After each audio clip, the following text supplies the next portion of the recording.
¿Qué tal amigos? ¿Cómo están? Mi nombre es Hugo Martínez. El día de hoy vamos a hablar de un tema que tiene que ver con la propagación de una ruta por default en el dominio de OCPF, bajo una condición.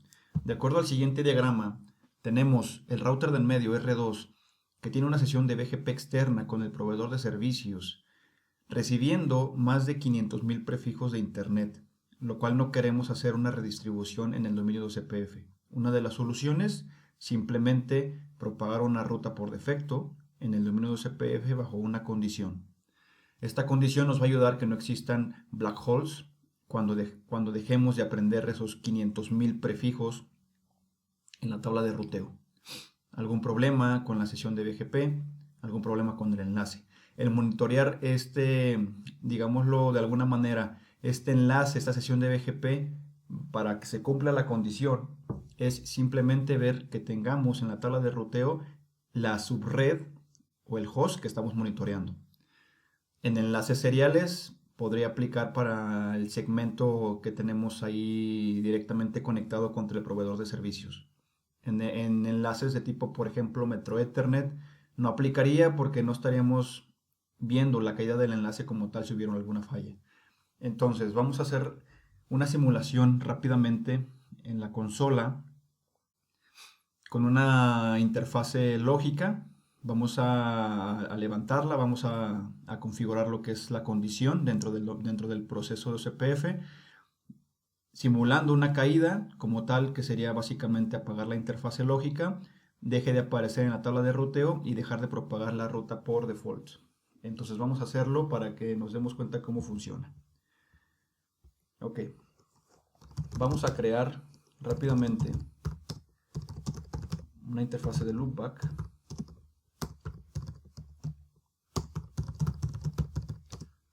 Después vamos a crear un prefix list llamado L2, mandando traer lo que acabamos de crear.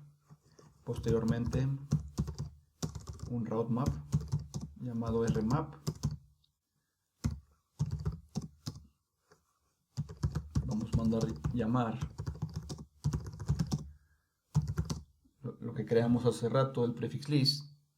Ahora, en este equipo ya estamos manejando CPF, ya está corriendo.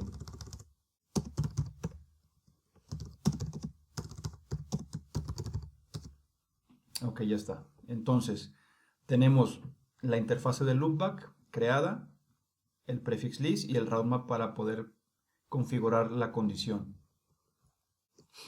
Como se dan cuenta, la interfase de loopback 2 ya lo tengo, perdón, ya lo tengo en la tabla de ruteo. Significa que bajo esta condición yo voy a poder propagar esta ruta por default. Vamos a configurar la condición dentro del proceso OCPF. El comando para propagar una ruta por default en OCPF es default information originate. ¿Qué tenemos después? Tenemos cuatro comandos que podemos configurar. La parte de la métrica, que es básicamente poner una métrica específica a esta ruta de default redistribuida. El tipo de métrica, el tipo puede ser externa tipo 1, tipo 2, etc.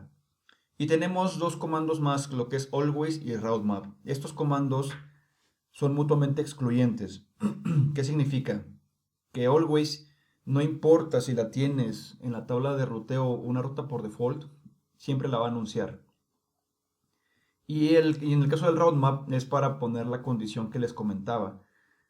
Si se cumple la condición de tener el segmento o prefijo monitoreado dentro de la tabla de ruteo, se cumple la condición y se anuncia la ruta por defecto.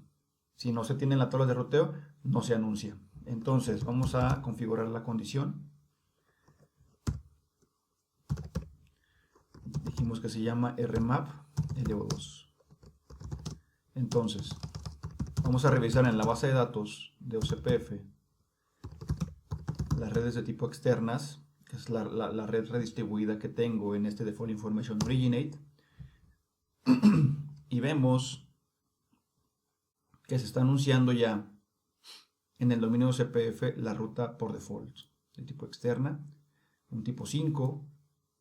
Entonces, vamos a simular una caída de la interfase loopback, que es como si tuviéramos un problema con el enlace hacia el proveedor de servicios, vamos a tirar la interfase.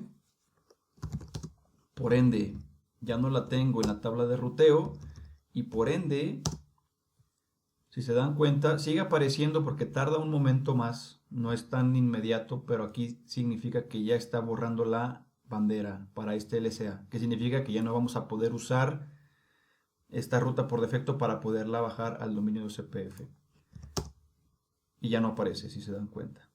Entonces, recapitulando, este escenario nos muestra cómo poder anunciar una ruta por defecto en el dominio de CPF siempre y cuando se cumpla la condición. Si llegáramos a tener, por ejemplo, el atributo de always, donde siempre voy a estar anunciando la ruta por defecto, y llegáramos a tener un problema con el enlace externo, estaremos originando un black hole en este equipo, lo cual descartaremos el tráfico y tuviéramos un problema en la red.